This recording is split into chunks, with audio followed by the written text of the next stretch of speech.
জামাই বলছেন সব গাড়িগুলো চলে যাচ্ছে উত্তর 24 পরগনার দিকে, বর্ধমানের দিকে, দক্ষিণ 24 পরগনার দিকে, সিঙ্গুরের দিকে ঢুকছে না কেন? রতনপুর বেরোচ্ছে না কেন?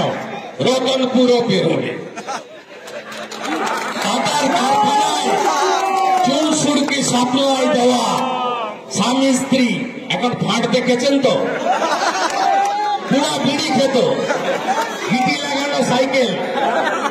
আমি গতবারে বলছিলাম সন্ধ্যা থেকে লাফাচ্ছে, বাপ তুলছে, মা তুলছে। ও তো কালচার, তাই পড়াশোনা না থাকলে তাই যা হয় তাই। ও তো ঘরে ঢুকে গেছিল, আপনারা জানেন। টাটার কারখানা চুন সুরকি সব সাপ্লাই করছিল। আপনারা ছেড়ে দেন, সব তথ্য ইতিহাস আমার কাছে আছে। ওর থেকে বড় অবস্থান কৃষ্ণমন্ডল ছিল, ওর থেকে বড় লেকচার জ্যোতিপ্রিয় মল্লিক দিত। এদের অবস্থাও তাই হবে, আপনারা নিশ্চিন্ত থাকুন।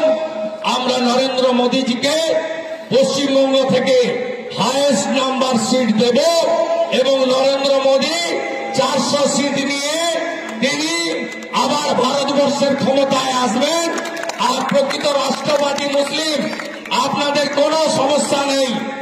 বিজেপি শাসিত রাজ্যে যারা দেশপ্রেমকে ভালোবাসেন, একজনকেও বিজেপি উৎখাত করেনি।